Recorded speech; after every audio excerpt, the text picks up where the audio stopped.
Si usted y su pareja han decidido tener hijos en los próximos 5 años, sepa que no basta con tomar esa decisión. La pregunta crucial es, ¿cómo los preparará para competir en un mundo donde los niños de China, India, Brasil o Rusia crecen con hambre de ganar? Si la idea es criarlos creyendo que son superiores solo porque nacieron con cuchara de plata, o que merecen privilegios sin esfuerzo, están cometiendo un grave error. Conozco bien a los 8 hijos de Charlie y ninguno de ellos fue criado así. Pero si realmente quieres educar a tus hijos para que piensen que el mundo les debe todo, que pueden vivir a costa de los demás sin sudar, prepárate para la decepción. Charlie siempre fue rico y, sin embargo, sus hijos crecieron sin la mentalidad de que la riqueza de sus padres los exime de luchar. Algunos incluso nacieron cuando ya tenía mucho dinero, pero ninguno quedó inactivo, sin motivación. El peor incentivo que puedes darles es animarlos a seguir los pasos de sus padres solo porque es la forma más fácil. Ya sea un atleta famoso, un escritor o un hombre de negocios, no tiene sentido empujar a sus hijos a emprender una carrera solo porque es suya. Si no tienen voluntad propia, no es su problema, es el tuyo, que no supiste despertar en ellos el deseo de conseguir algo. Criar a los niños en el lujo y esperar que se contenten con trabajar duro bajo el sol abrasador, cavando hoyos para hacer cercas, es una ilusión. No funciona así. Por supuesto que puedes intentarlo, pero estarás luchando contra la naturaleza humana. Si son pobres, es posible que no tengan otra opción, sus hijos tendrán que valerse por sí mismos. Pero si son ricos, la única salida es aceptar que no todos tendrán la misma determinación. Algunos, por pura pasión, se dedicarán de todos modos, pero son excepciones. La mayoría no tiene esa llama interior. Recuerdo cuando compré mi primera acción en 1942. No tenía idea de lo que se avecinaba. Solo tenía una vaga intuición, algo que muchos sintieron en ese momento: la convicción de que Estados Unidos saldría victorioso de la guerra. En aquella época la gente creía en el país y los bonos de guerra daban un interés del 2,9%. Lo compramos porque era lo correcto. Luego los llamaron bonos de defensa, luego bonos de ahorro, pero básicamente era todo lo mismo. Sabíamos que el gobierno imprimiría dinero y que con el tiempo valdría menos. No sería inútil, pero perdería valor. Me tomó años aprender a expresar esto correctamente. Después de que CNBC me gritara por decir que el dinero se volvería menos valioso, cuando en realidad corría el riesgo de convertirse en polvo. Ahora bien, nunca hemos visto algo parecido a lo que ocurrió recientemente. Se envían cheques a todas las personas que afirman tener un negocio o empleados. Fue una inyección de dinero sin precedentes y quizás era necesaria. Pero fue algo sin precedentes. Nunca antes nos habíamos enfrentado a una crisis como esta. No digo que fuera una mala idea, al contrario. En mi libro, J. Paul Getty era un pragmático. Hizo lo que había que hacer. Si no actuaba, el mundo se desmoronaría. Es fácil caer en la trampa de quedarse quieto, esperando que otros resuelvan los problemas. Pero si todos hacen esto, sobreviene el caos y, al final, culparán al virus, a China, a cualquier cosa menos a su propia inacción. El caso más curioso fue el de Japón. Primero, recompraron todas sus deudas. Luego empezaron a recomprar sus propias acciones. ¿Quién hubiera pensado que, 25 años después, esto funcionaría? Nadie predijo nada de esto.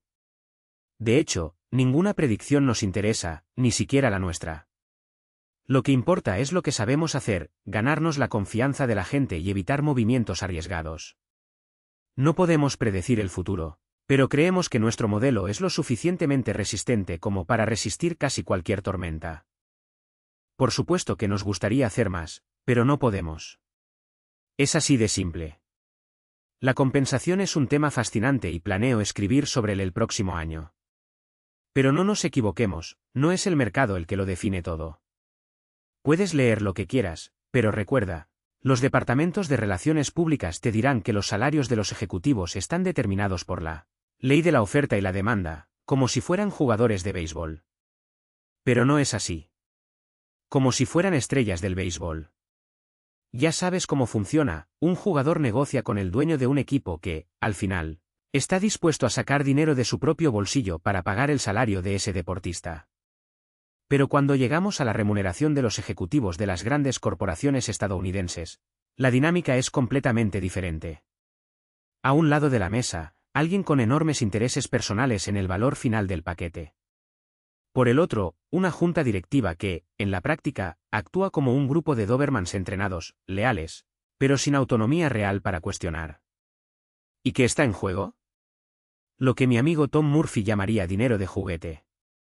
Para los de un lado, no importa si el ejecutivo recibe 100.000 o 1.000.000 de acciones restringidas.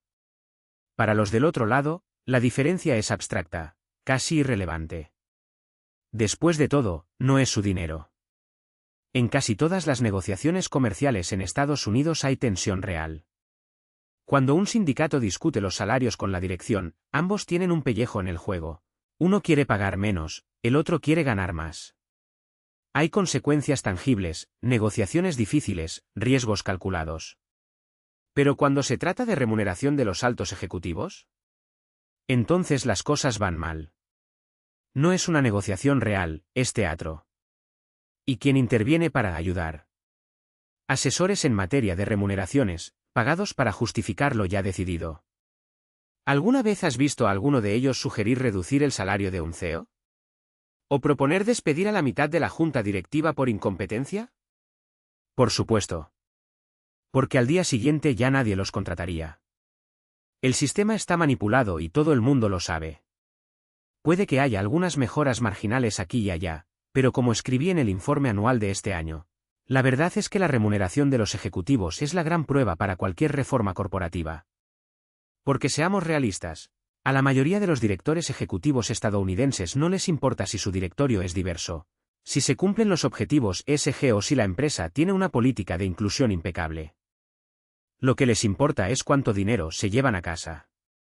Y los accionistas, los verdaderos dueños del negocio, deben despertar.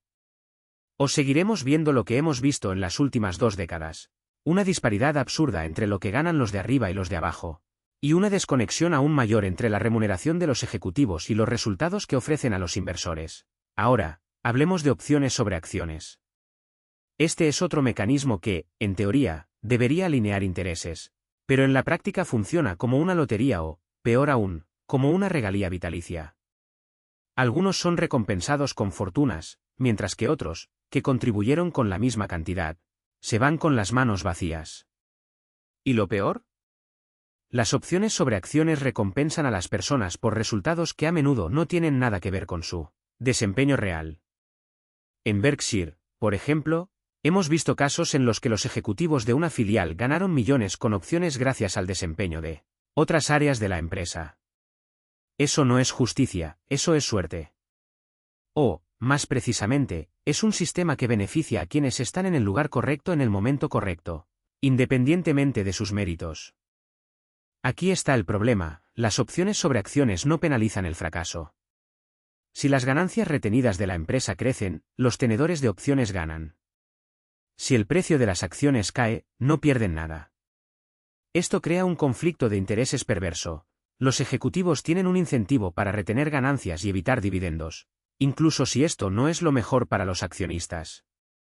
En Berkshire, creemos en recompensar el desempeño, pero solo el desempeño que esté verdaderamente bajo el control de quienes están siendo evaluados.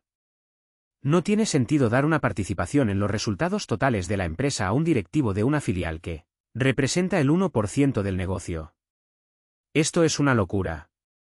Y desafortunadamente, eso es exactamente lo que hemos visto suceder a escala industrial en las empresas estadounidenses durante los últimos 5 años. La creación de riqueza en las décadas de 1990 y 2000 fue impresionante, pero también estuvo distorsionada. Los programas de incentivos mal diseñados permitieron a los ejecutivos enriquecerse mientras los accionistas asumían el riesgo.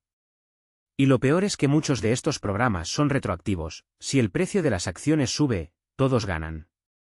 Si cae, los ejecutivos no pierden nada. Este no es un sistema de compensación, es un casino donde la casa siempre gana. En Berkshire, nuestros programas de incentivos son diferentes. Toman en cuenta el costo del capital, el retorno de la inversión y otros factores objetivos. Y, lo más importante, son justos. Si un directivo ofrece resultados excepcionales, es recompensado. Si no entregas, no obtienes nada. Así No creemos en el dinero gratis, darle a alguien un bono solo porque el mercado subió o la empresa tuvo suerte. Creemos en pagar por lo conseguido, no por lo que cayó del cielo. Y no me malinterpreten, no estamos en contra de recompensar el éxito. Todo lo contrario. En Berkshire, hay gerentes que han ganado decenas, incluso cientos, de millones de dólares. Pero ganaron porque crearon valor para los accionistas. No porque un consultor inventara una fórmula mágica ni porque la junta directiva hiciera la vista gorda ante la realidad. Nuestro principio es claro, queremos que las personas que trabajan con nosotros se enriquezcan, pero solo si los accionistas se enriquecen con ellos. Cualquier cosa más allá de eso no es capitalismo. Es un robo.